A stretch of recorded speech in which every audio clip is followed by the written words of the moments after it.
시청자 여러분 안녕하십니까? 한 주간의 경제 이슈를 알아보는 비즈앤머니입니다. 팍스경제TV는 암호화폐 거래소의 문제점, 특히 독과점을 형성하고 있는 업비트에 대한 심층 보도를 하고 있습니다. 지난주에는 독과점 폐해에 대한 문제 제기를 했고 이번 주에는 특혜 의혹과 법령 등 제도적 한계 부분을 짚어보려고 합니다. 여러분께 자세히 전달해드리도록 하겠습니다. 김미연 기자 나와 있습니다. 김 기자. 네. 자, 업비트가 특근법 신고 과정에서 금융당국과 사전 교감을 나눴다는 이야기가 있습니다. 좀 자세히 들어볼까요? 네, 업비트가 다른 곳과 달리 신고서 제출까지의 과정이 굉장히 순조로웠는데다 이용자 확인 기간도 연장되는 등 금융당국의 조처가 있었다는 건데요. 이와 관련해 윤창현 국민의힘 의원은 당국이 특정 업체와 미리 접촉하며 편의를 봐준 것이 아니냐는 의혹을 제기했습니다. 이 부분 리포트로 확인하시겠습니다. 신고수리 1호 거래소 업비트가 특근법 신고 과정에서 특혜를 받았다는 의혹들이 나오고 있습니다. 국회 정무위원회 소속 윤창현 국민의힘 의원은 실명 계좌 확인서 발급 과정에서 금융위원회와 업비트 가운데 미리 밀접 접촉이 있었다는 의혹을 제기했습니다. 윤 의원은 또 금융위원회 산하 금융정보분석원이 9월 17일 업비트에 대한 신고를 수리한다고 발표한 즉시 고객 확인 의무를 이행하도록 해야 했는데 10월 6일까지로 유예했다면서 편의를 봐준 것이 아니냐고 지적했습니다. 21년 8월 20일 날 같은 경우에 11시 50분에 부위원장이 8월 내로 한두 개 업체가 신고가 될 것 같다 이렇게 얘기를 딱 하고 금요일 오후에 K뱅크가 업비트에 실명 확인서를 전송을 합니다. 일과 시간이 끝난 밤 8시 반에 업비트가 FIU에 신고서를 제출합니다. 이상하게 올빼미 공시를 했고 부위원장 그다음에 K뱅크, 업비트 이렇게 딱 이렇게 서로 이렇게 말을 맞춰서 착 이렇게 움직인 느낌이 들어요. 행정행위를 함에 있어서 특정 거래소에게 조금 여러 가지 좀 편의도 봐주고 좀 서로 이렇게 연락도 하고 이런 것이 느껴져서 그런 것들도 좀 지적을 해야 되지 않는가. 아울러 상장피와 깜깜이 상장 등 업비트에 관한 논란이 많은 가운데 금융당국은 손을 놓고 있다는 지적도 제기했습니다. 업계 공공연한 비밀이라고 그러는데 상장 피라고 하는 거, 그래서 이렇게 코인을 이렇게 거래해서 올려주면은 또 좀 여러 가지 또 돈이 오갔다는 얘기도 있고 공인된 사실의 수준인데 그런 것도 챙기고 수수료도 챙기고 그래서 조금 좀 정리되지 않은 시장에 대해서 금융당국이 조금 손을 놓고 있었던 것 같다는 생각은 듭니다. 사실상 주무부처가 손을 놓고 있는 상황에서 독점적인 지위를 구축한 거래소가 뭔가 조금 좀 세게 어떤 이익을 추구를 하면서 챙긴 것이 아니냐. 이제 이런 의심을 할 수밖에 없는 그런 상황이다. 이런 얘기입니다. 현 정부에서 여러 특혜를 받은 것이 아니냐는 의심의 눈초리를 받고 있는 업비트. 감독 당국인 금융위에 명확한 해명이 필요한 시점입니다. 팍스경제TV 김미연입니다. 윤 의원은 업비트가 주무부처가 없고 관련 법규가 없는 상황에서 큰 이익을 챙겼다는 의혹도 함께 제기했습니다. 이 부분 자세히 설명해 주시죠. 네, 먼저 암호화폐 시장과 관련한 피해 사례부터 보겠습니다. 현재 국내 암호화폐 시장 규모는 세계 3위 수준입니다. 이와 더불어 암호화폐 거래소 불법 행위 등으로 관련 피해 또한 갈수록 증가하고 있는데요. 경찰청에 따르면 올해 상반기만 암호화폐 피해 금액이 2조 8,519억 원에 달합니다. 지난해보다 1,235%나 증가한 수치인데요. 하지만 이에 대응할 규제책은 현재 자금 세탁 방지법인 특근법 외엔 전무한 상황입니다. 정치권도 이런 문제를 인식했는데요. 최근 국정감사에서는 업비트가 자의적 코인 상장과 상장 폐지 운영 등으로 큰 수수료를 챙긴 반면 투자자 보호에는 소홀했다는 지적이 많았습니다. 특히 윤창현 의원은 업비트의 이서구 대표를 국감 증인으로 신청하며 시세 조종, 허수 주문, 개미 등쳐먹는 행태 증거 등 논란이 많다고 언급하기도 했습니다. 또 여야 의원 모두 업비트의 독주 체제와 과도한 지배력으로 투자자 피해가 생길 수도 있다고도 우려했습니다.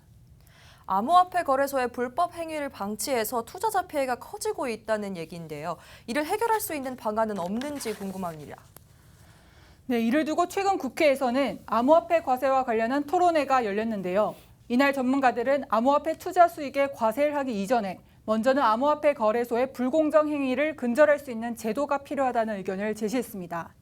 특히 이날엔 시장 점유율 80% 이상인 업비트의 불공정 행위의 논란도 언급이 됐는데요. 전문가들은 이런 불법 행위를 감독하고 근절할 수 있는 담당 기관이 필요하다는 주장을 내놨습니다. 전문가 의견 듣고 오시겠습니다. 업비트 같은 경우는 시장 점유율 80%로 시장 2.4% 위치로 거래되고 있는 이용자를 보유한 만큼 투자자 보호를 위해서는 더 주의해서 봐야 할 필요성이 있다고 보는데요. 실제로 말씀하셨던 것처럼 시세 조종, 자전 거래는 불공정 행위가 많다는 논란도 많은 것으로 알고 있습니다. 만약에 기관이 신설된다면 전화를 어디까지 생각하시는지 궁금합니다. 거래소의 신고 수리를 2년마다 경신하도록 해서 이것에 대한 적절성에 대한 평가를 그 관리감독원이 맡는다면 그간 그 2년 동안에 이루어졌던 여러 가지 불공정 행위라든가 공정하지 못한 여러 가지 운영 행태에 대한 것들을 반영해서 다음 신고 수리 때 불이익을 주는 방법이 적절하지 않을까 싶습니다. 이 여당 내에서도 여당 의원들도 정부 정책이 빨리 나와야 된다, 시급하다 이런 목소리가 커지고 있죠. 네, 그렇습니다. 이날 토론회에서는 국회의원들도 한 목소리로 업비트를 비롯한 암호화폐 거래소의 불법 행위 근절을 위해 정부가 나서야 한다고 촉구했습니다. 화면 보시겠습니다. 그동안 거래소가 제멋대로 가상자산을 상장하고 폐지시킬 때, 또 작전 세력들이 투자자를 속이고 시세 조작을 할 때 정부는 무엇을 했는지 물음에 대해서 이제는 정부가 투자자 보호와 시장의 안정 그리고 산업의 육성 보호로 응답해야 할 시점이라고 봅니다. 불공정 거래 행위가 불공정 거래에 관해서 어떻게 규제할 것이냐, 이런 여러 문제들이 동시에 추진되어야지 이 투자자 보호라는 명분도 살리고 지속적으로 가상자산 시장의 체계적 법적 정비가 필요하고 가상자산 관련 법은 실무적 협의가 상당 부분 진척이 돼서 야당의 협조만 있으면 올해 안에 법은 만들어질 수 있을 것 같은 기대와 희망을 갖고 있습니다. 정부가 투자자 보호를 위해 나서야 한다는 목소리가 높은데 현재 금융당국은 대책이 없습니까? 사실상 금융당국은 손을 놓은 상황입니다. 들어보시겠습니다. 네, 그건 형사 문제인 거고 이제 불공정 거래 행위의 문제인데 지금 그런 불공정 거래 문제는 지금 특검법에서 다루진 않고 일부 관련된 게 있다면 시행령 개정된 거에서 보면은 이제 불공정 거래에 해당되는 거일 수 있는데 이제 자기 거래를 금지한 부분이 있어요. 근데 그런 영역까지만 우리가 감독할 수 있는 부분이고 일반적인 그런 이제 시세 조정에 해당되는 그런 것들은 법적인 규율이 있어야 이제 가능하겠죠. 네. 자, 금융당국이 적극적으로 나서지 않고 있다 이렇게 들립니다. 자, 업비트를 통해 이 투자자들이 피해를 보는 상황에서 이를 구제할 수 있는 방안 만들어야 하는 거 아닙니까? 네, 현재는 피해자들이 직접 나서 민원을 제기하거나 민사상으로 해결할 수밖에 없는 상황입니다. 법조계도 하루빨리 법적 근거를 마련해야 한다는 입장입니다. 형사처벌이 부과될 수 있으려면 당연히 그 근거 법률이 있어야 되는데 형사처벌이 근거 법률이 없기 때문에 형사처벌은 이루어지기가 어려운 상황이고요. 다만 어떤 손해배상 책임, 어떤 민사상 책임 같은 경우에는 그 거래소 측과 투자자들 사이에 이제 체결된 약관이라던가 약관이 없을 때는 일반 민사 법에 의해서 그런 어떤 책임이 부과될 수는 있는데 그것은 일단 형사처벌하고는 별개의 것이니까요. 자, 업비트를 이용하면서 투자에 피해를 받거나 어려움을 겪었을 때 문제가 많아도 단죄할 수 있는 제도가 상당히 부족하다 오늘 알 수 있었습니다. 자, 투자자들을 보호하기 위한 법안 빨리 만들 필요가 있을 것 같습니다. 지금까지 증권금융부 김미연 기자였습니다. 수고하셨습니다.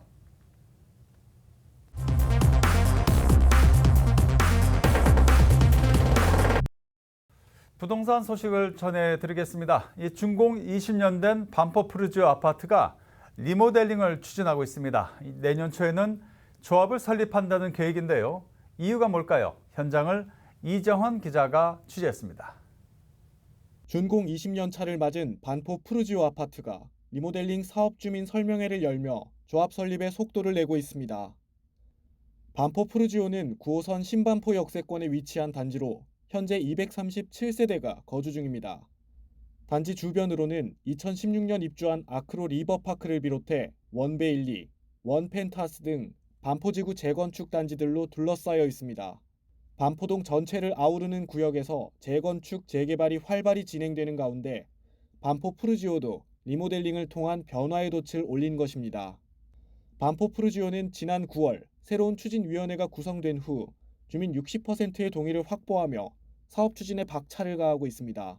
추진위는 공사가 까다롭고 인허가 여부가 불투명한 수직 증축 대신 수평 증축과 별동 증축을 통해 사업성을 확보한다는 방침입니다. 대부분의 리모델링 사업장들은 안반지대가 아니기 때문에 수직 증축으로 진행할 때 사업 실현 여부가 불투명합니다. 수평 증축은 실현 가능성이 확실합니다. 이날 설명회에서는 HDC 현대산업개발 관계자가 참석해 뜬구조 공법으로 시공한 청담 아이파크 리모델링 사례를 발표하며 반포 푸르지오의 시공 계획을 설명하기도 했습니다. 현대산업개발은 조합원들에게 리모델링 시공 기술로 뜬구조 공법을 제시하며 관련 기술을 보유한 유일한 건설사임을 강조했습니다.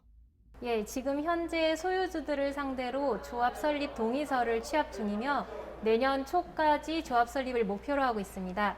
착공 시점은 한 24년에서 25년 초 정도가 될 것으로 예상하고 있습니다.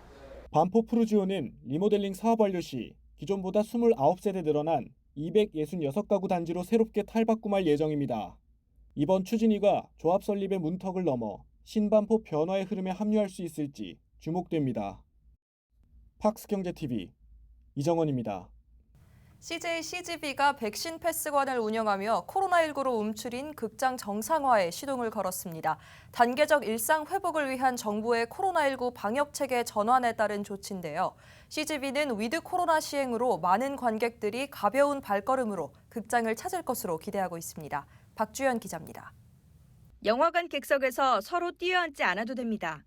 상영관에서 팝콘을 먹을 수도 있고 심야 영화도 다시 볼 수 있습니다. CJ CGV가 1일부터 코로나19 이전처럼 극장을 이용할 수 있는 방안을 단계적으로 시행하기 때문입니다. 백신 패스관이라고 해서 그동안 그 상영관 내에서는 팝콘 취식이 어려웠는데 좌석 간 거리두기 없이 상영관에서 팝콘을 드시면서 즐겁게 영화를 관람할 수 있는 백신 패스관도 별도로 운영하고 있습니다. 다만 백신 패스관 입장은 백신 2차 접종을 모두 마치고 14일이 경과한 관객만이 입장할 수 있는데요. 예매 시 홈페이지나 티켓 판매기에서 상영관 명 앞에 백신 패스관이라고 별도 표기되어 있고 입장 시에는 백신 접종 완료 증명서를 인증해야 합니다. 영업시간 제한이 해제되면서 심야 영화도 관람할 수 있습니다. 또한 영화진흥위원회의 영화소비 쿠폰 지원 사업에 따라 6,000원 영화 할인 쿠폰 이벤트도 진행합니다. 코로나19 방역 체계가 단계적 일상 회복으로 전환하면서 극장가도 활력을 기대하는 분위기입니다. 마동석 배우가 출연하는 이터널스가 개봉하기 때문에 이터널스 개봉을 계기로 많은 관객들이 극장을 찾을 것으로 예상합니다. 특히 콘텐츠의 경쟁력뿐만 아니라 전반적인 사회적인 분위기도 위드 코로나이기 때문에 좀 더 많은 관객이 극장을 찾을 것으로 예상합니다. 코로나19 이후 처음으로 월 관객이 1,000만 명을 넘지 않을까 좀 조심스럽지만 예상합니다. 한편 영화진흥위원회가 발표한 올해 상반기 한국영화산업 결산 발표에 따르면 영화관 입장권 통합 전상망이 도입된 2004년 이후 올해 상반기 전체 관객 수는 역대 최저치를 기록했습니다. 그동안 어려움에 처했던 영화업계는 단계적 일상 회복에 따라 예전으로 돌아가길 모두가 절실히 바라고 있습니다. 팍스경제TV 박주연입니다.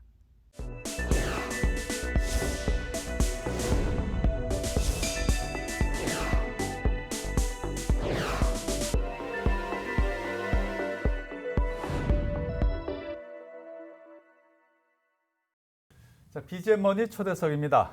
인바디 체크, 이 피트니스 센터에서 많이들 해보셨을 겁니다. 근육량과 복부지방 등을 측정하는 이 간편한 체성분 분석기입니다. 이렇게 손잡고 하는 거 많이 해보셨죠?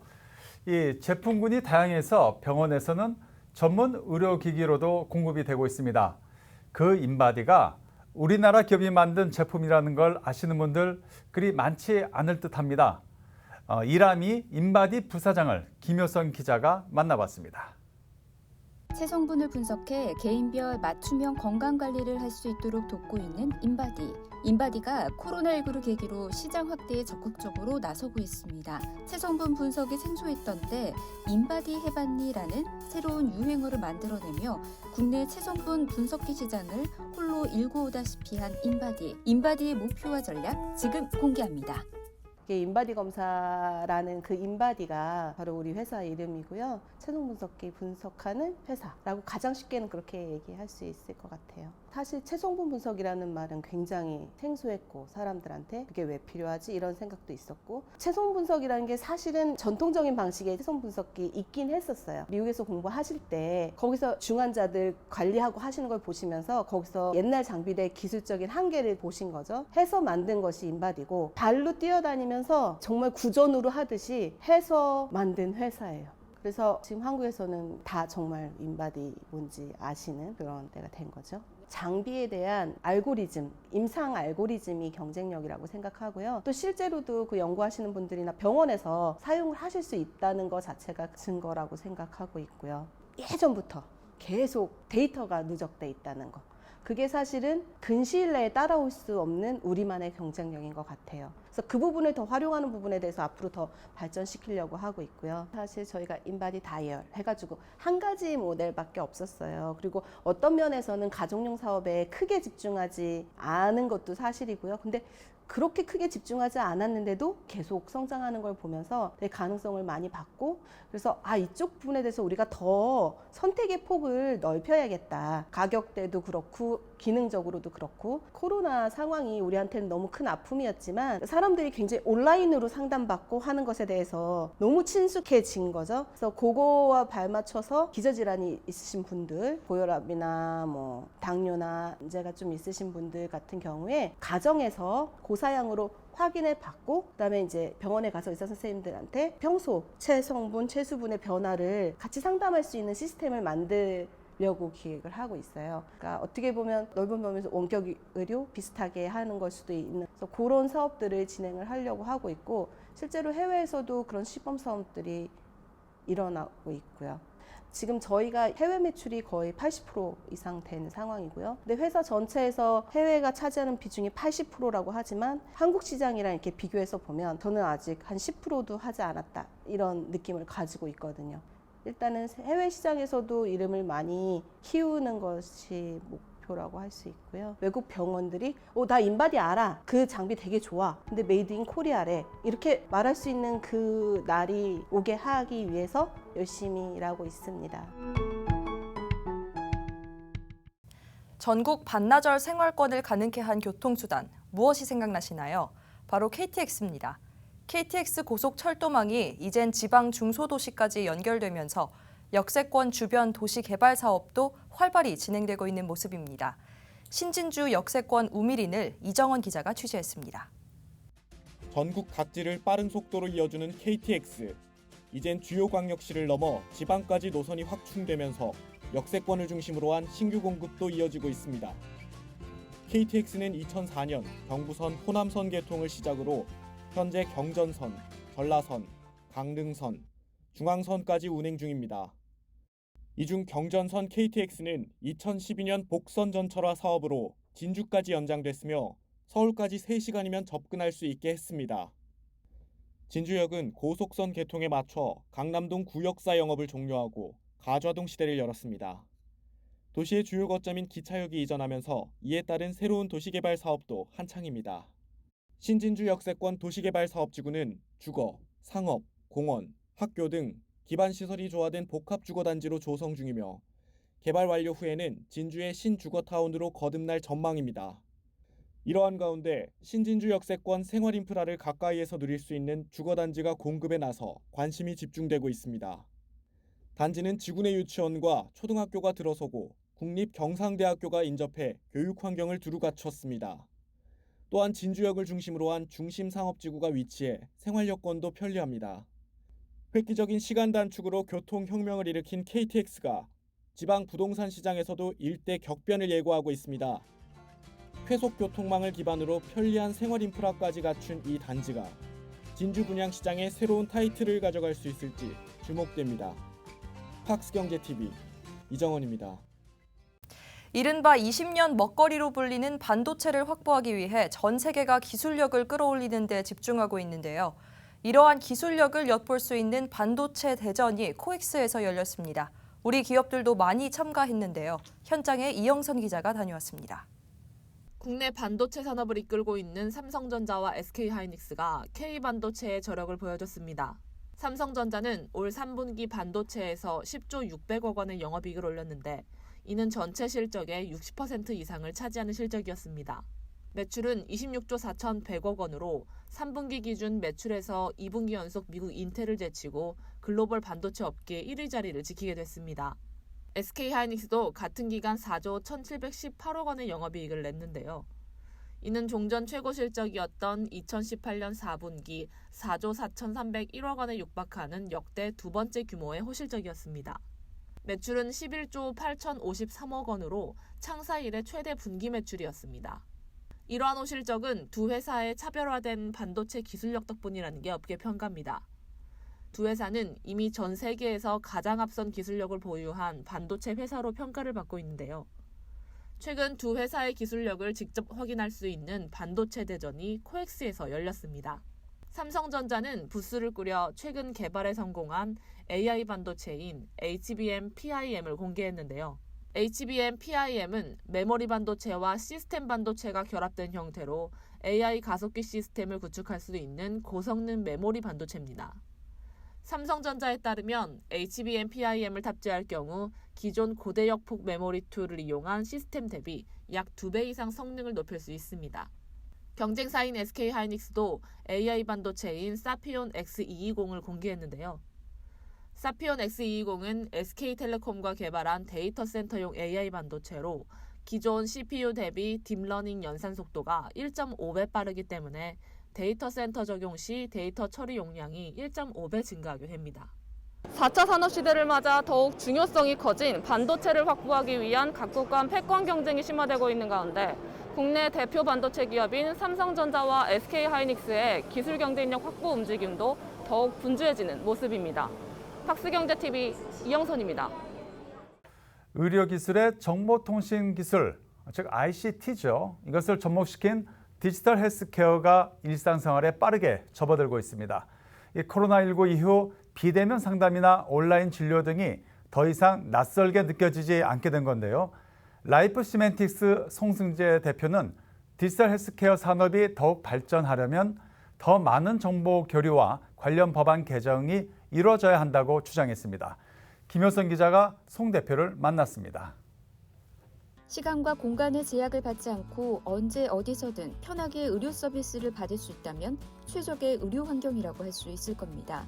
이를 가능하게 하는 것이 디지털 헬스케어인데요. 안정적인 의료 서비스가 가능하도록 디지털 의료 플랫폼이 정착되기 위해선 어떤 조건들이 필요할까요? 벤처기업협회 부회장이자 라이프 시멘틱스를 이끌고 있는 송승재 대표에게 해법을 들어봤습니다. 디지털 서비스들은 코로나 이전에도 여러 형태로 존재를 했었습니다. 코로나 상황을 저희가 겪으면서 의료계도 디지털 전환이라는 새로운 상황을 맞이하게 됐고, 디지털 전환하면서 필요한 여러 가지 수단으로서 디지털 헬스 서비스들이 이제 필요하게 됐어요. 그러다 보니까 의료라는 범주 안에서 디지털 헬스를 쓰려다 보니까 식약처의 규제나 보건복지부의 규제가 들어오고, 그러다 보니 기존의 회사들이 자체적으로 하던 서비스들을 저가 규율하는 틀 안에 맞춰야 되는 상황이 됐습니다. 근데 지금 코로나 상황을 경험하면서 병원에서 디지털 헬스 서비스나 제품에 대한 요구가 많아졌고 지금 양상 단계로 다 올라오고 있는 중입니다. 디지털 헬스케어 정책협의회 같은 경우에는 산업에 나아갈 도로가 닦이는 거라고 말씀드릴 수 있거든요. 이 산업 자체를 위해서 협의회는 활동을 할 것이고, 저희도 이 라이프 시멘틱스도 이 산업 안에 있는 플레이어 중에 하나이기 때문에 그렇게 닦여준 도로가 있다면 조금 큰 도움을 받을 수 있지 않을까라는 생각을 하고 있습니다. 저희는 디지털 헬스 분야에 특화되어 있는 아마존 앱 서비스예요 라고 얘기를 합니다. 지금 현재 라이프 레코드 같은 경우에는 주요 보험사, 금융사, 홈헬스케어 회사 이런 데들이 저희 고객사로 상품을 쓰고 있고요. 닥터콜 서비스의 특징은 식약처로부터 인허가 받은 의료기기라는 거예요. 앱 자체가 의료기기입니다. 이 숨뜨는 식약처의 인허가를 득하기 위해서 이미 탐색 임상은 마친 상황이고요. 그리고 이번에 그 확정 임상에 들어가 있는 상황입니다. 누구라도 볼 수 있는 화이트 페이퍼가 좀 많이 있어야 될 것 같다고 생각을 해요. 자료를 찾아보려고 해도 자료가 많지가 않아요. 그러니까 그냥 몇 개 회사 아니면 몇 개 기관이 낸 자료 안에서만 정보를 수집할 수밖에 없는 상황이고 내용이 다 비슷비슷해요. 그래서 저희 회사가 잘 되기 위해서도 그리고 업 자체가 잘 되기 위해서도 컨텐츠 생산이 좀 많이 있어야 될 것 같은 생각이 들고요. 그 디지털 헬스케어, 그 정책협의회와 같은 그 조직을 통해서 이 분야를 지지할 수 있는 정책들, 어떤 개정 작업들이 좀 분명히 필요하지 않을까라고 생각을 합니다. 저희 디지털 헬스케어 정책협의회에서도 가정들에서 큰 역할을 하려고 많이 노력하고 있습니다. 이상으로 비즈앤머니를 마칩니다. 다음 주도 우리 기자들이 뛰는 생생한 현장의 모습을 우리 시청자 여러분께 전해드리도록 하겠습니다. 시청해주신 여러분 고맙습니다.